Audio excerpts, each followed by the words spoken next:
Welcome to Daily Harmony. Great to be diving in again. Yeah, absolutely. So today, we're taking a closer look, a deep dive into A Course in Miracles Workbook, specifically Lesson 172. Right, which is one of those review lessons, really helpful for consolidating things. Exactly. And this one brings together two really powerful ideas from Lessons 153 and 154. The core concepts being, in my defenselessness, my safety lies. And I am among the ministers of God. Two big ones. Definitely.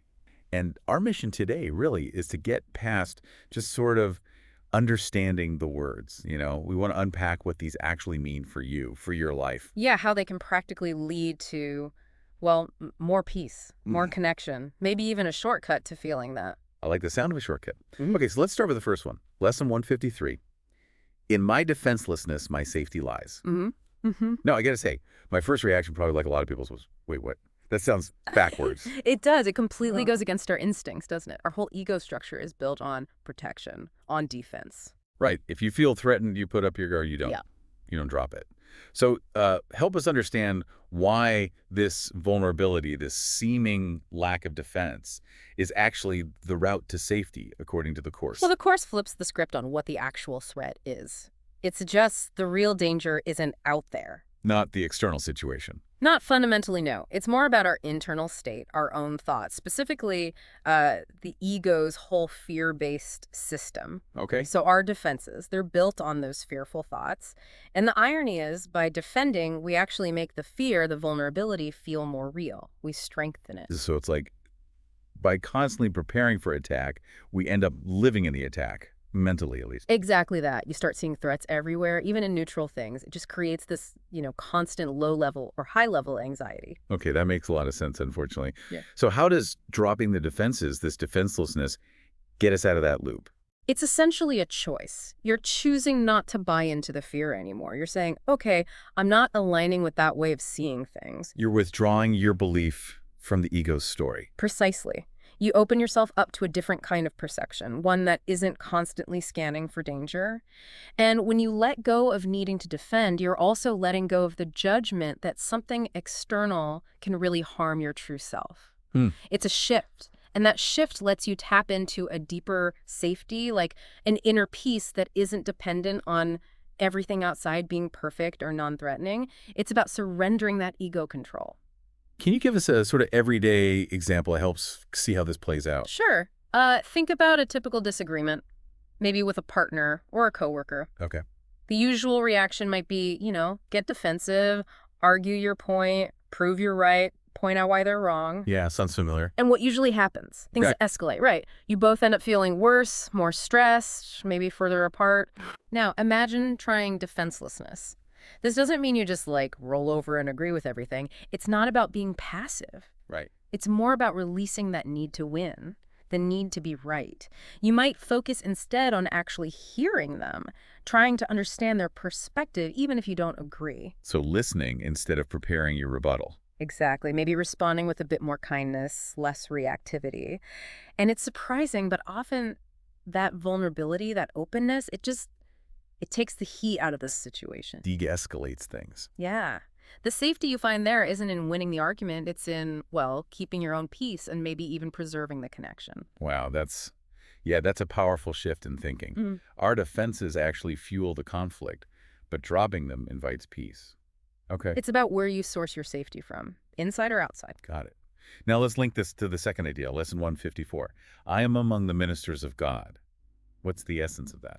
This one tackles another core ego idea, separation, the feeling of being alone, isolated. Which can feel really strong sometimes. Absolutely. So this lesson is like a direct counter to that.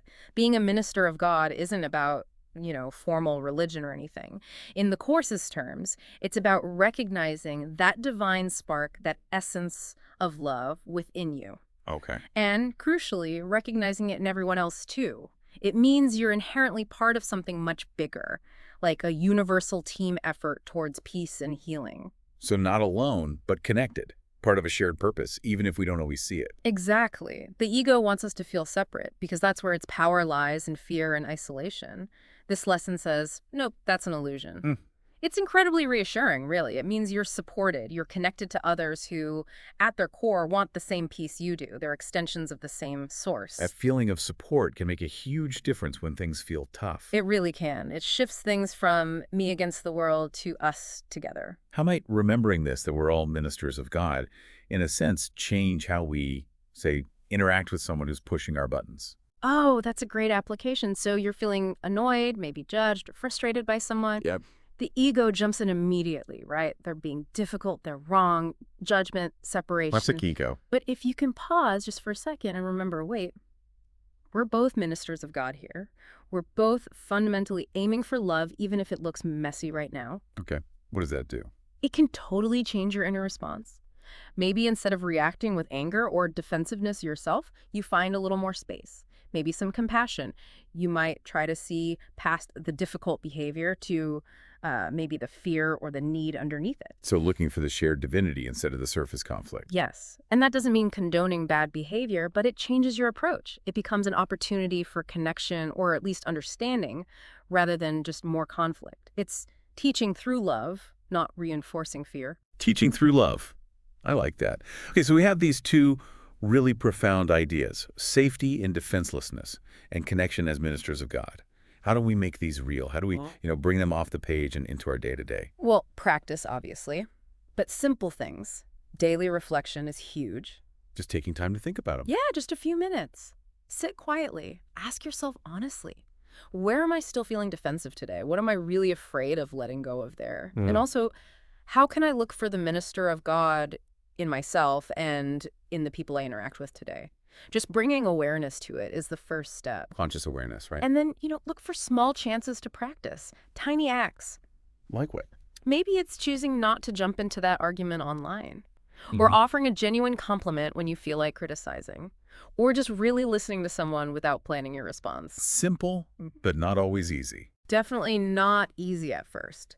But each time you choose that openness, that connection over defense, you're reinforcing a different pathway in your mind. You're living the lesson. It gets more natural. So it's about building that muscle, essentially. That's a great way to put it. Building the muscle of trust and openness instead of fear and defense. And these practices, this shift, how does it impact our relationships more broadly? Well, hugely, I think. When you practice defenselessness, you naturally become less guarded, right? Yeah. More open. Yeah. That automatically allows for deeper connection. People sense that openness. And when you see others and yourself as ministers of God, it fosters this sense of shared journey. We're all in this together, learning and growing. It reduces that feeling of us versus them. It breaks down those walls the ego loves so much. Exactly. It fosters empathy, understanding, forgiveness, all the things that make relationships richer and more peaceful. Okay, so let's try and pull the main threads together here.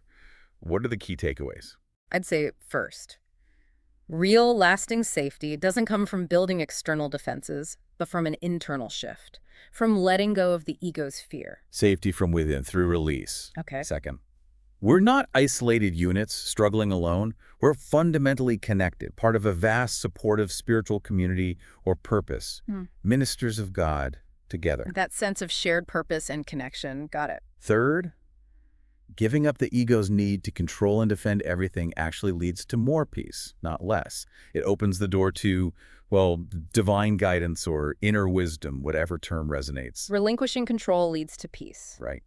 And finally, this isn't just theory. There are practical ways like reflection and small daily actions to really start living these ideas and feeling the difference. Practice makes, well, maybe not perfect, but definitely progress. Definitely progress. It's a journey. This has been really clarifying. It's about finding strength in a place we usually associate with weakness, vulnerability, openness. And recognizing our inherent connection, our shared light. So maybe a final thought for you listening. Take a moment later, today or tomorrow, and just consider, where in your life do you still feel that strong pull to defend, to put up walls? Good question. And then just imagine, what might shift if you approach that situation or that person, remembering your safety lies in openness, and remembering that you and they are ministers of God? How might that change your perception, your feeling of safety, your connection? Powerful questions to sit with. Thank you so much for joining us for this deep dive. Always a pleasure. We really encourage you to keep exploring these ideas, see how they resonate and unfold in your own experience. Until next time.